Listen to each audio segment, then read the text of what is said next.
Meus irmãos, voltemos ao livro de Daniel, no capítulo de número 9 também, e ouçamos a leitura dos versículos de 20 a 27.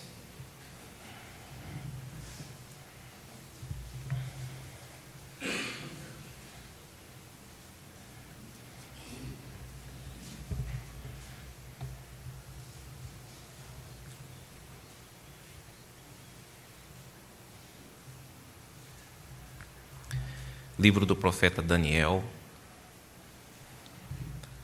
capítulo de número 9, versículos de 20 a 27, assim nos diz a palavra do nosso Deus.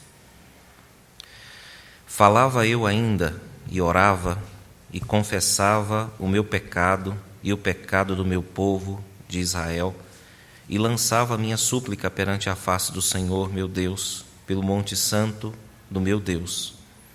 Falava ainda na oração, quando o homem Gabriel, que eu tinha observado na minha visão ao princípio, veio rapidamente voando e me tocou à hora do sacrifício da tarde. Ele queria instruir-me, falou comigo e disse: Daniel, agora saí para fazer-te entender o sentido. No princípio das tuas súplicas saiu a ordem, e eu vim para tu declarar, porque és muito amado. Considera, pois, a coisa e entende a visão. 70 semanas estão determinadas sobre o teu povo e sobre a tua santa cidade, para fazer cessar a transgressão, para dar fim aos pecados, para expiar a iniquidade, para trazer a justiça eterna, para selar a visão e a profecia, e para ungir o Santo dos Santos. Sabe e entende, desde a saída da ordem para restaurar e para edificar Jerusalém até ao ungido, ao príncipe, 7 semanas e 62 semanas.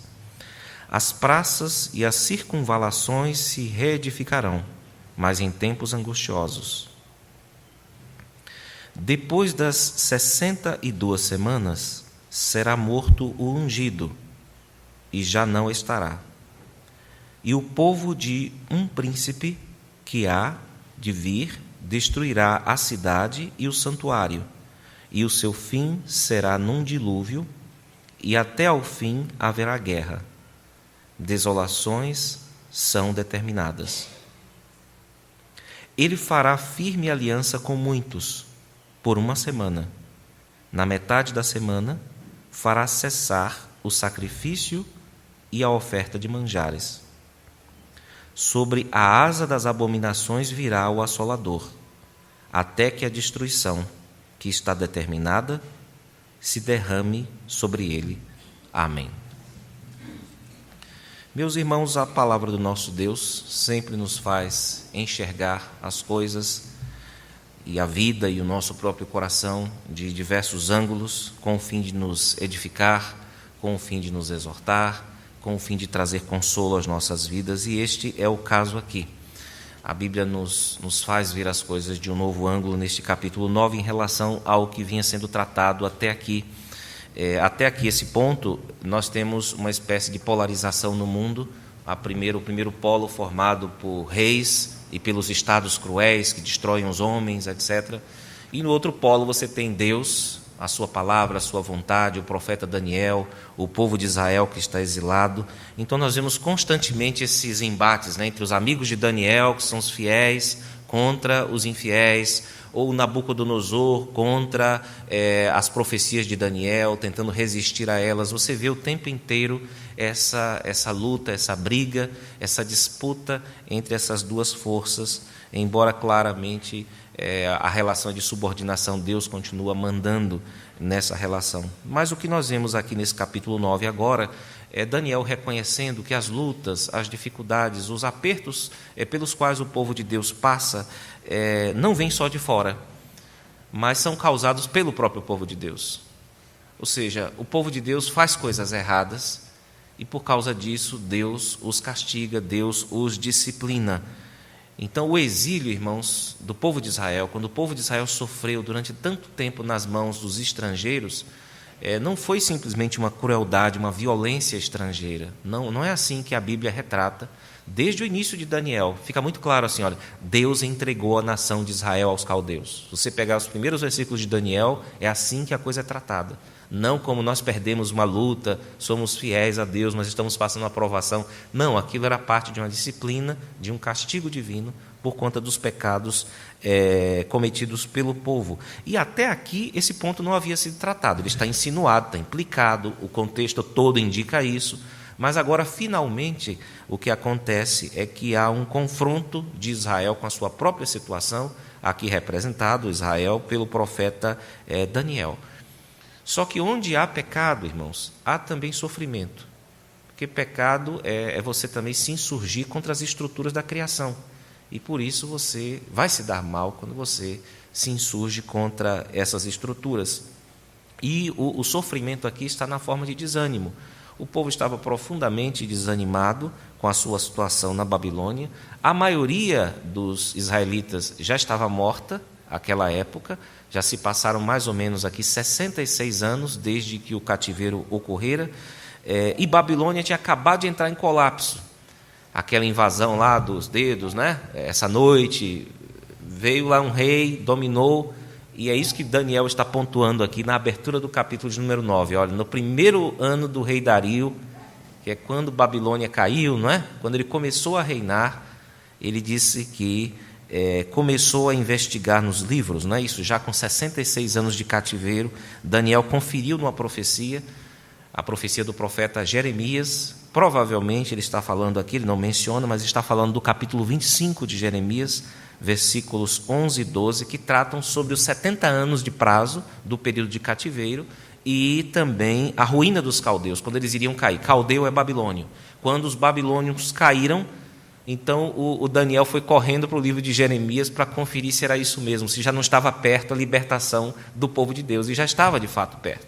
Mas o povo estava profundamente desanimado. Talvez a imagem que capte melhor isso aí, o desânimo do povo de Israel, é a famosa profecia, a visão dos ossos secos, de Ezequiel 37. Não é? É quando o povo diz assim, olha, nós não somos cadáveres mais, nós já morremos, já se perdeu todo o músculo, até a vida dos ossos, se é que possamos dizer assim, já se perdeu, nós somos ossos secos e empilhados, não tem mais saída disso aqui. E o Salmo 126 também capta a alegria do povo quando saiu da terra, meio que de repente, né? Que foi a ideia de nós nos sentimos como quem sonha, né? Parecia um sonho, porque um dia nós estávamos prisioneiros, não tinha jeito de sair, de repente vem um Ciro lá e decreta que o povo de Israel pode voltar para casa, né? Então era mais ou menos nesse clima de desânimo, voltando ao nosso texto, que o povo se encontrava já por volta de 66 anos no cativeiro, com a profecia de 70 anos, de um prazo de 70 anos, irmãos. E esse versículo, a abertura do capítulo 9, nos dá esse entendimento de que estamos aqui no início do reinado daquele que destronou, que destruiu Babilônia, irmãos. E Daniel entendeu que o retorno para casa não seria automático, não seria uma simples libertação de um tirano que estava ali. Não, eles precisavam se acertar com Deus. Era preciso que Israel entendesse, para não repetir os mesmos erros, entendesse o que levou o povo para lá. E o que levou não foi uma nação mais forte, não, foi Deus que entregou o seu povo, a sua igreja, aos seus inimigos. E o povo deveria entender isso, que o fundo desse problema é o pecado. E é por isso que Daniel faz essa longa sessão aqui, confessando os seus próprios pecados, o pecado na sequência, na verdade, dos reis, príncipes, os pais, os filhos, o povo inteiro estava implicado, e é por isso que Daniel faz essa confissão, pedindo a Deus para que tenha misericórdia. E o texto nos diz que enquanto ele estava orando a Deus, tanto por perdão, como também por restauração do povo à sua terra, aconteceu isso que nós lemos, irmãos. Deus enviou um anjo, já conhecido de Daniel, que é o Gabriel, o mensageiro de Deus, que anunciou a Daniel que Deus não apenas restauraria o seu povo em relação ao perdão dos pecados, em relação à sua terra imediata, mas também, segundo o texto, em 70 semanas de anos, Deus traria à terra o seu reino eterno, de modo explícito, como até agora estava implícito. O texto que nós lemos, a parte do versículo 24 e 27, é difícil, irmãos. Vocês perceberam pela leitura, os intérpretes se debatem com ele constantemente. Eu estou falando dos intérpretes reformados. Quando você considera ainda as outras tradições, isso complica ainda mais. E eu vou seguir uma interpretação reformada, que é uma leitura possível dessas 70 semanas de Daniel, essa profecia, mas reconhecendo que existem outras e que nenhuma delas possui uma versão definitiva, sem problemas, sem nenhuma possibilidade de questionamento. Então, com essas palavras, eu passo a expor o versículo de número 24, que é a mensagem do anjo a Daniel, que vai muito além daquilo que Daniel perguntou, mas inclui os questionamentos e as necessidades do povo de Israel, que são de perdão e de restauração à sua terra. Observe o versículo 24, porque ele resume a mensagem inteira do anjo para Daniel e, consequentemente, para o povo de Deus. E esse versículo sozinho inclui bem mais do que a restauração, como eu falei, da terra, o perdão dos pecados, porque nos diz que Deus operará nesse período, que nós vamos ver que o anjo chama de 70 semanas de anos, uma mudança como nunca se viu na história do mundo durante esse período. O prazo para isso são essas 70 semanas de anos, que tradicionalmente são consideradas 490 anos. Só que esse número, essa extensão entre aquilo que está sendo dito agora e o cumprimento dentro de 490 anos, nunca foi satisfatório em nenhuma das visões dessa profecia. Nunca dá para cobrir tudo, todos os eventos, sempre acontece algum tipo de furo, algum tipo de problema na interpretação desses versículos, irmãos. Nós devemos nos lembrar que a história, de modo geral, possui lacunas, pela própria natureza do empreendimento do historiador, porque ele trabalha com seleção e exclusão. Talvez, se alguém aqui quiser contar a história do culto nesta manhã, vai ter que contar, se quiser contar tudo mesmo, vai ter que contar quantas pessoas respiraram, por quanto tempo, vai ter que contar quanto cada um tinha de peso aqui, quanto cada um tem de medida, quantos bancos foram ocupados. Olha, ninguém vai querer escutar uma história dessa. Você vai ter que fazer algum tipo de seleção, de exclusão, para que, afinal, você conte um ponto da história ou alguns pontos relevantes da história do culto aqui pela manhã na Betel. Então, todo mundo que vai historiar qualquer coisa, é por isso que a gente chama de a pessoa é chata contando uma coisa. Por quê? Porque ela inclui material que devia ser selecionado. E assim são os historiadores. Para piorar, nós não temos toda a história da época. Tem um livro que some, outro que nunca mais vai ser visto, e você tem lacunas que dificilmente são preenchidas de modo satisfatório. Então, é isso que acontece com a história judaica, é isso que acontece também com a história secular, pagã da época, e é isso que acontece também com a história bíblica. A Bíblia faz seleções. Existem saltos, por exemplo, de genealogias, que nós observamos. Às vezes a pessoa fala, o fulano gerou fulano, mas ali tem um filho entre eles. Na verdade, ele não era o pai, era o avô. Mas é uma seleção que a Bíblia faz com o fim de marcar um ponto. Então, isso atrapalha, dificulta o estudo da cronologia na Escritura, o estudo do tempo, como ele se desdobra. E aqui nós temos afirmado essa 70 semanas de anos, que já é um número complicado e que cria esse efeito já de dificuldade. Mas a sequência, irmãos, versículos 25 a 27, eles dividem essas 70 semanas em 3 fases. Observemos a primeira. Fases aqui temporais, claro. Versículo 25, nós temos a primeira fase que vai dar ordem para que fossem restauradas a cidade de Jerusalém e o seu templo. Essa ordem foi dada por Ciro, na abertura do livro de Esdras. Isso marcaria o fim dos 70 anos de cativeiro, quando o rei Ciro diz, voltem para casa. E aí o povo fica como quem sonha, né? Isso aí é o início das 70 semanas e, ao mesmo tempo, é o final dos 70 anos de cativeiro na Babilônia, tá certo? Isso vai até a vinda do ungido, ou do escolhido, ou do Messias aqui. Isso perfaz 7 semanas das 70 primeiras ou das 70 semanas, irmãos. O ungido, neste caso aqui, dentro da interpretação que eu estou assumindo, é Esdras, o escolhido de Deus para a restauração primeira do povo à sua terra. Restauração, é claro, no sentido espiritual. Ele era descendente de Abraão, ele foi um homem que ensinou o povo a palavra de Deus para que eles voltassem para os trilhos, ele purificou Israel. Esdras denunciou os casamentos mistos, ele fez uma espécie de reforma depois que o povo voltou para casa, e ele renovou assim a aliança do povo com Deus. Essas foram as primeiras 7 semanas de anos, desde a libertação do cativeiro até a obra do escolhido de Deus, que foi Esdras, nessa primeira fase de reconstrução. A segunda fase está nos versículos de 25 a 26. A parte final do versículo de número 25 nos diz assim: 7 semanas e 72 semanas, as praças e circunvalações se reedificarão, mas em tempos angustiosos.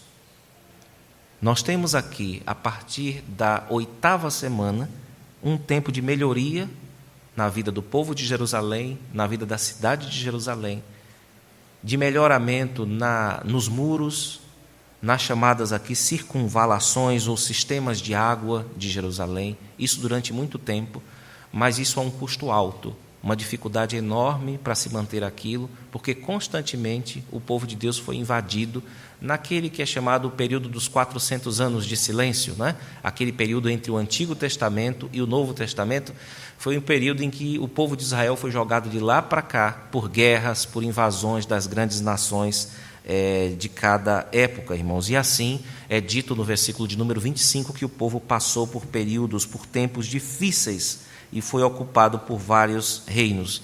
Esse problema de Israel, vai até a morte do ungido. Nesse caso aqui, esse segundo ungido mencionado, este é Cristo. Esse é um consenso geral entre os estudiosos de que Daniel está se referindo aqui à morte desse ser chamado ungido Messias ou Cristo. Versículo de número 26, literalmente nos diz que ele seria cortado da terra. Cortado é uma indicação clara de morte violenta pela qual ele passaria. E ele é considerado aqui como aquele que encerra com a sua morte a segunda fase da profecia de Daniel, a profecia das 70 semanas. Na sequência, irmãos, nós temos a terceira fase, versículos 26, a segunda parte, e também o versículo de número 27, que é a semana final. Ela começaria com a morte do Messias e iria, por causa da recusa do povo em crer no Messias, até a destruição de Jerusalém no ano de número 70 da nossa era, que foi comandada por um general romano chamado Tito Vespasiano, que não apenas derrubou a cidade, destruiu tudo, como também destruiu o templo de Jerusalém. Então nós temos aqui a cidade santa e também o templo santo sendo destruídos como castigo pela rejeição do Messias. A imagem aqui no versículo 26 é de um dilúvio, uma espécie de dilúvio tomaria o povo de Jerusalém, destruiria tudo, destruiria a vida política, destruiria a vida religiosa da nação, por conta da sua recusa em aceitar o ungido de Deus, o Filho de Deus, que para nós e para todos os intérpretes cristãos claramente se refere aqui a Jesus Cristo. O versículo de número 27 nos traz o fim, ou quando as 70 semanas de ano se completam com a aliança que Cristo, que o ungido, estabelece com muitos dos seus súditos. No entendimento cristão, essa aliança foi antecipada enquanto ele estava vivo, mas ela foi concretizada após a sua morte e quando do anúncio do Evangelho, tanto a judeus quanto a gentios. O Novo Testamento foi estabelecido pela vida e pela obra do nosso Senhor Jesus Cristo. O texto também nos diz que ele cessou os sacrifícios e as ofertas. Por causa daquilo que ele fez, do oferecimento da sua vida, ele tornou desnecessários aquilo que estava prescrito na lei de Moisés para que o povo fizesse, que eram os sacrifícios, as ofertas, e aqui ele está usando a parte pelo todo. Toda a lei cerimonial foi abolida em Cristo quando ele ofereceu-se a si próprio como sacrifício por nós. E aquele que oferece um sacrifício depois disso, tendo Cristo tornado todas essas coisas obsoletas, está se colocando numa posição de abominação diante de Deus. Deus não aceita outro sacrifício que não seja o sacrifício do seu próprio filho. E o texto nos diz que isso atraiu o castigo de Deus para a nação de Israel, e ela receberia, como o texto diz, a visita do assolador, que, de acordo com a interpretação adotada, é representada pelo general Tito Vespasiano, que invadiu Jerusalém no ano 70. Essa é a profecia. Há um grande teólogo da nossa igreja que diz que a doutrina e o ensino nem sempre vêm para explicar, mas ele sempre deve ser exposto. E nós devemos entender que nem tudo pode caber na nossa cabeça, no nosso coração, mas é certo também que a palavra de Deus é útil para o ensino, para a correção na justiça, a fim de que o Filho de Deus seja perfeito e perfeitamente habilitado para toda boa obra. E nós devemos buscar alguns princípios que nos ajudem a servir melhor a Deus, a servir melhor a Cristo por meio dessa profecia, irmãos. O primeiro deles, e eu não coloco em forma de proposição, mas de pergunta, é: vocês já pararam para pensar que tudo o que acontece só acontece porque Deus fala? Ou seja, no princípio não havia nada. Aí Deus abriu a boca e as coisas passaram a existir. E Deus continua dando ordens de manutenção ao cosmos. Porque se Deus disser que não vai ter comida, não tem comida. Se Deus disser que vai ter, vai ter. Se Deus disser que tem vida, tem vida. Se Deus disser que não, não. Isso nos ensina uma lição preciosa, irmãos, é que nada daquilo que não tenha sido profetizado pode acontecer. Senão você está afirmando que existem coisas que são independentes de Deus. Essa é uma verdade que a maioria das pessoas não sabe. E é uma verdade que quem sabe nem sempre acredita.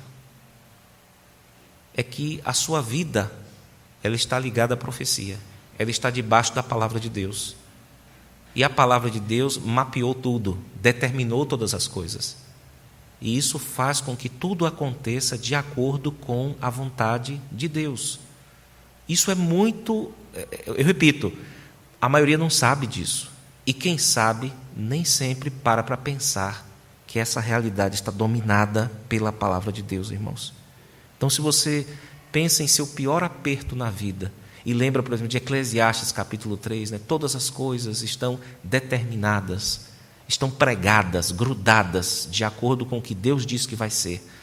Os tempos em que você nasceria, os lugares da sua habitação, se você vai respirar hoje ou não, todas essas coisas estão mapeadas pela palavra de Deus, que sustenta todas as coisas com a força do seu poder.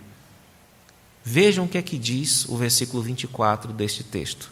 70 semanas estão determinadas. Deus disse e as coisas vão ser exatamente como Ele disse. Você responde por aquilo que você faz. Esse é outro princípio importante que nós devemos contrapor a esse dessa soberania absoluta de Deus. Isso é afirmado não só pela Bíblia, né? Você é responsável pelo que você faz. A polícia diz isso a você. Os boletos que te enviam dizem isso a você, não é? Mandam com seu nome. Então você experimenta essa responsabilidade não só na pregação bíblica, mas você experimenta na sua própria vida. Você sabe que foi você que fez aquilo ou que não foi você que fez aquilo. Então, é claro, está implicado aqui a ideia de responsabilidade, e a prova disso é que nós estamos diante de uma confissão de pecados, significando eu fui o agente dessa coisa errada aqui, eu estou pagando por isso, estou colhendo os problemas decorrentes da minha responsabilidade diante de Deus. Mas nós não devemos perder aqui o ponto, é que nós estamos diante de uma profecia. E profecia significa Deus tem controle absoluto sobre a realidade e ela vai se cumprir de acordo com a vontade dEle. Isso deve ser uma fonte para nós de estímulo, irmãos, de conforto. e, ao mesmo tempo, de nós não nos levarmos a sério como padrões últimos de análise e de conclusão da realidade. Se você já leu Agostinho nas Confissões, há momentos em que ele vai falando sobre a vida dele, o que ele veio na vida interior dele, etc., etc. E depois ele começa a fazer um monte de perguntas para Deus, para tentar entender, né, como se aquilo fosse, ele descobrisse a resposta de ser uma pessoa melhor, alguma coisa assim. E ele começa a perguntar: oh Deus, o que é que o Senhor fazia antes de fazer alguma coisa? Porque fazer é verbo que indica, se é verbo, indica alguma condição temporal, né? Fazer, fazia, fará. Antes de haver tempo, o que é que o Senhor fazia? E ele começa a discutir isso, a tentar entender essas questões, e no final ele conclui assim, ele diz: o Senhor deve estar rindo de mim, né, Senhor? Porque assim, eu sou o quê? Eu sou uma formiga, cujos pensamentos não alteram em nada os planos do Senhor. Eu sou o microbios, né? Eu sou uma vidinha, um micróbio, é isso que eu sou. Então, às vezes é importante para nós, irmãos, nos colocarmos nessa condição, assim, ó, olhe para o mundo em torno de você. Você vai ver que só aqui em São Paulo você é uma formiguinha no meio de 16 milhões. Se você fizer abrir essa espiral até o cosmos inteiro, até Deus, você vai ver que seus pensamentos têm muito pouca importância no quadro geral das coisas, mas que a palavra de Deus tem importância absoluta. Isso em nada anula a sua responsabilidade, como você saberá quando chegar o seu próximo boleto. Você sabe disso, mas o ponto aqui é profecia. E a gente precisa carregar de ênfase, como foi o caso de Daniel aqui, com a ideia de que Deus controla o universo. Não se iludam com notícias de economia, como se fossem a ordem final do mundo, como se fossem as últimas notícias do mundo. Não se iludam com questões políticas. Levem-nas em conta, mas nunca como critério geral, nunca como aquilo que vai definir como a realidade vai se estabelecer afinal, porque isso é dado unicamente, é um poder que só quem tem, ou só o que tem, é a voz de Deus, é a palavra de Deus, irmãos. A segunda questão, a segunda lição importante para as nossas vidas é a relação que é estabelecida aqui entre arrependimento e livramento ou libertação. Aquela pessoa que não assume os seus erros, aquela pessoa que vive de discursos de acusação e defesa, que se considera a criatura mais pura, lutando contra um mundo em decomposição, uma sociedade hipócrita, uma igreja falida, ruim, as pessoas que agem desse jeito não têm a menor condição de mudar, porque simplesmente elas não acham que precisam mudar.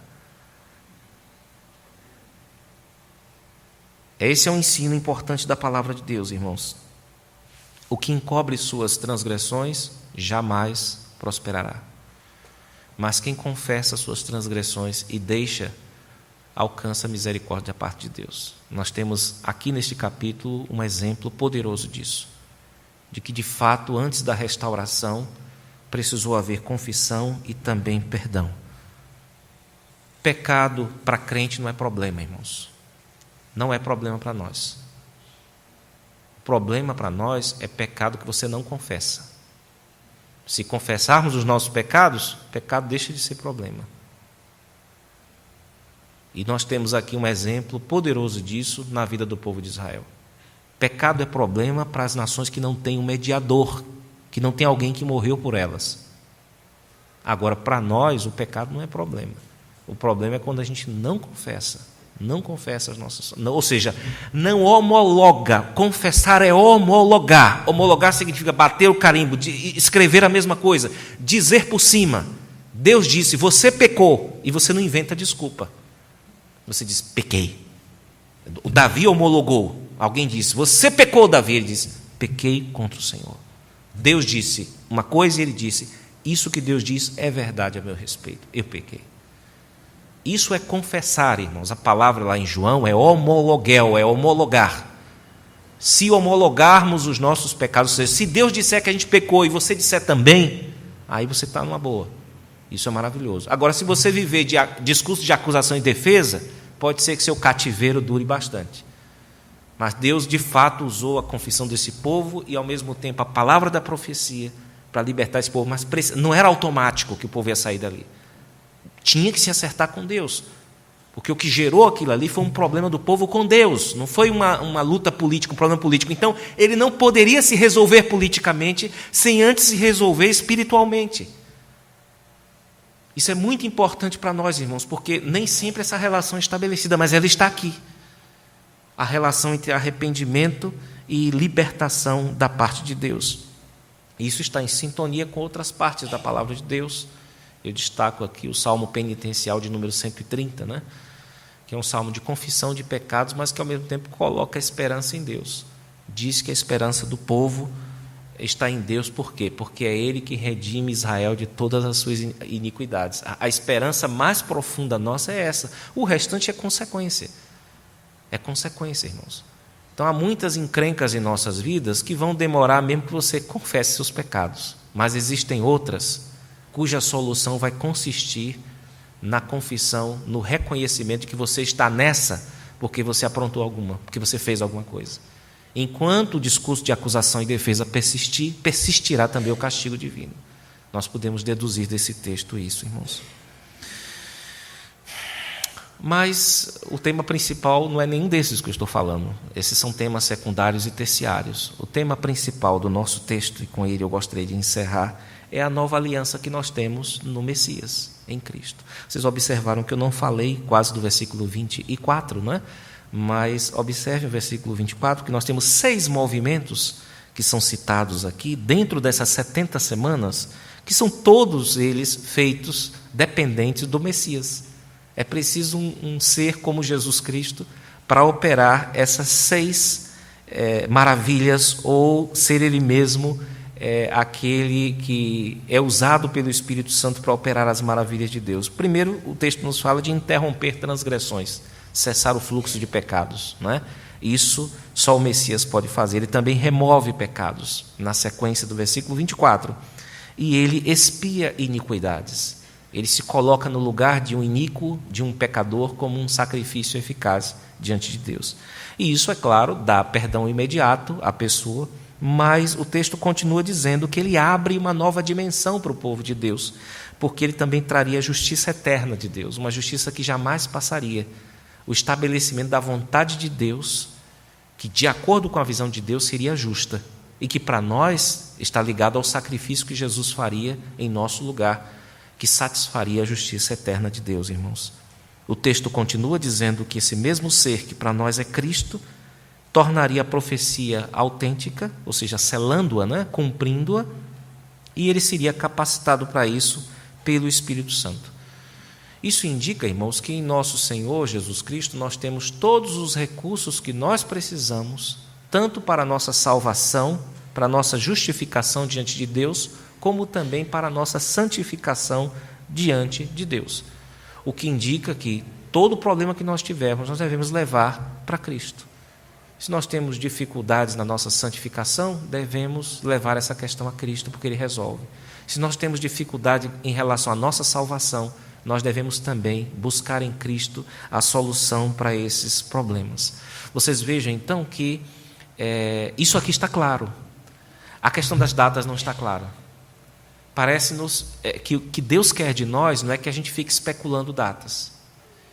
Eu já vi uma enormidade de discussões sobre esse texto, sobre quando se dariam essas coisas. 2 mais 2, 4, 490, 780, briga por cima de briga, sobretudo em redes sociais. Mas, frequentemente, as pessoas esquecem um ponto aqui. O que está claro? O que está claro é que Deus traria salvação. O texto não nos ensina a especular datas, irmãos. Nos ensina a esperar numa pessoa. A pessoa de Jesus Cristo, nosso Senhor. Tanto para a nossa salvação, como também para a nossa santificação. E enquanto o seu reino não é estabelecido definitivamente nessa terra, de modo escancarado como um dia será, cumpre-nos correr a carreira cristã, confiando que em Cristo nós temos a suficiência tanto para a nossa salvação, como também para a nossa santificação. As datas não estão claras, mas isso está claro no texto. Que Deus nos abençoe e guarde essa profecia em nossos corações, irmãos. Amém.